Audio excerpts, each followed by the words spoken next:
atuando como ondas. Como que é possível? Não sabemos ainda, mas sabemos que talvez a física quântica seja o caminho que está desdobrando tudo isso. Abel, que eu não sei nem quem é, mas eu gostei da frase, ele dizia o seguinte: se nascemos para evoluir, então por que evoluímos e depois nascemos novamente, né? Então a gente fica sempre se questionando as coisas de forma contundente, né? Às vezes mesmo sem pensar exatamente o que aquilo quer dizer, né? Então, se nascemos para evoluir, então por que evoluímos e depois nascemos de novo, né? São perguntas às vezes infantis. Sincronicidade, olha, isso significa o seguinte: nós estamos mergulhados em um processo complexo e completo. É como se a gente estivesse mergulhado num oceano divino, né? Essa sincronicidade, tudo acontece porque tudo está acontecendo ao mesmo tempo, né? A gente está tudo ligado e com os tempos não são presente, passado e futuro, as coisas vão acontecendo pela necessidade de continuidade, né? Então as coisas uma trazem as outras, né? Então as nossas capacidades inconscientes têm a consciência divina. A gente somos deuses, como diz Jesus, né? Mas porque essas capacidades inconscientes elas estão latentes e funcionando o tempo todo, né? Então às vezes a inconsciência tem a consciência divina. A quântica mostra que a sincronicidade atua aí por várias maneiras, né? Então quando a gente está querendo alguma coisa, né, essas ondas de possibilidades, elas se colapsam e viram as coisas materiais. Então a gente influencia na matéria através dessas ondas de possibilidades, né, e o nosso pensamento é fundamental nisso, né.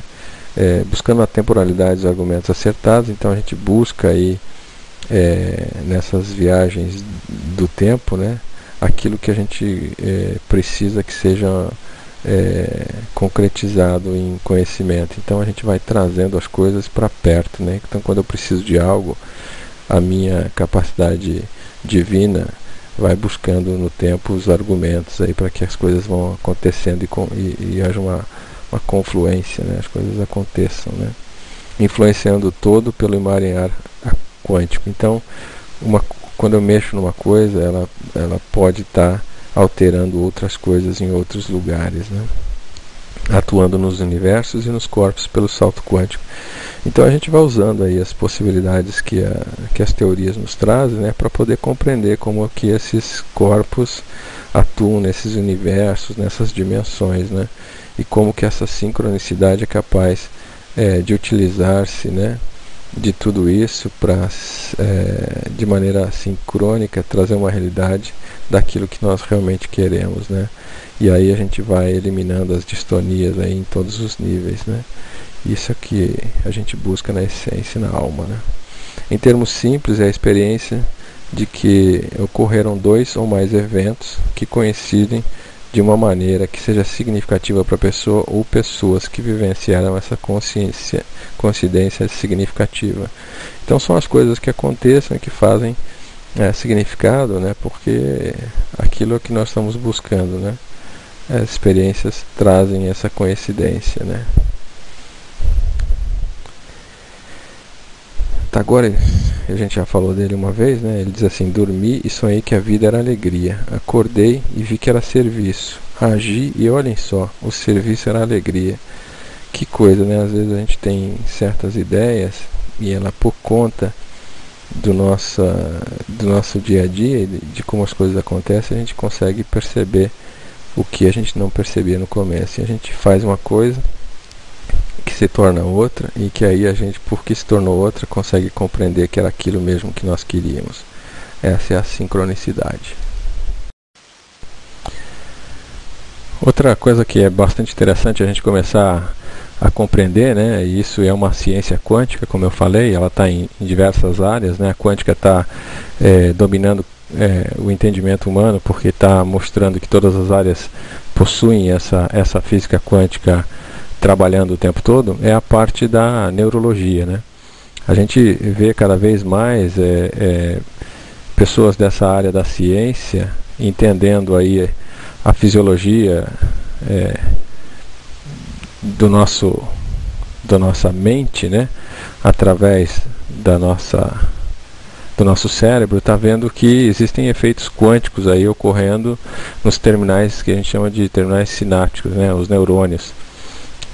Então a gente sabe que a mente humana ela tem uma série de condicionamentos, né? Então cada vez que a gente tem alguns tipos de pensamentos, né, esses pensamentos eles são capazes de se manter através dessas ligações sinápticas, né? A gente vai ver isso mais adiante. Existe um vídeo que tira um pedaço daquele filme Quem Somos Nós, em que dá para compreender melhor, né? Quando a gente tem alguma distonia, né, interna do nosso mental, né? Quando a gente, por exemplo, quer ser vítima por algum motivo, né? Aquela coisa de sou triste e tal. Essa tristeza, esse método de pensamento, ele é feito através desses terminais sinápticos, né, que eles como se fechassem uma ligação, né, ligando na tomada, vamos dizer assim, esse tipo de pensamento. E à medida que isso vai acontecendo, a gente vai ficando com aquele pensamento cada vez mais fixo até que não exista mais essa conexão. Fica como se fosse uma ligação o tempo todo desse tipo de pensamento. Então, vê-se hoje em dia nessa área da neurologia, né, que esses efeitos quânticos eles existem nos terminais sinápticos dos neurônios. E isso é uma maneira da gente entender por que os pensamentos recorrentes e tudo mais têm a força da nossa própria vontade, né? E tem uma frase, né, para não esquecermos das frases sempre, né, que nos remetem às vezes a resumir aquilo que a gente está dizendo, né? Essa frase diz exatamente isso, né, que a mente, como tudo, é parte de um todo, não desconectada. Tudo isso está 100% envolvido entre si, né? Mas vamos entrar um pouquinho na questão da apometria, né? Algumas aplicações apométricas com relação à física quântica. A gente pode ver isso em algumas coisas que a gente começa a entender agora, que é a questão, por exemplo, do desdobramento dos corpos, né? Quando você, num estado apométrico, desdobra, né? Como a gente sabe que quando você vai dormir, você sai do seu corpo. É a tal da viagem astral, né? Numa aplicação apométrica, numa assistência apométrica, as pessoas se desdobram, ou seja, elas saem do corpo, né, sem estar dormindo, com a consciência estando em vigília, ela sai do corpo e ela pode se deslocar aí em locais diferentes. Então ela pode estar fisicamente ali participando do ambiente, mas um dos outros corpos é como se tivesse desdobrado, né, e está desdobrado, ele pode se movimentar. E a física quântica permite e mostra que isso é possível, né, se deslocar de um lugar para o outro, porque o seu corpo sutil tem essa característica e essa possibilidade, né? E como que a gente faz esse movimento? Esse movimento ele é feito aqui, usando vamos assim, esses túneis interdimensionais que a própria física quântica cada dia mais diz que existem, né? Esses túneis que ligam diversas dimensões e ligam um lugar ao outro. Então os apômetras podem ir para o umbral, né, que são esses lugares mais densos, onde existe muito sofrimento, e lá pode ser assistida, né, um ser que estiver lá e que está ligado a pessoa que está sendo assistida na apometria. E aí pode ir para os hospitais do plano astral, e tem muita coisa que é possível ser feita por conta disso.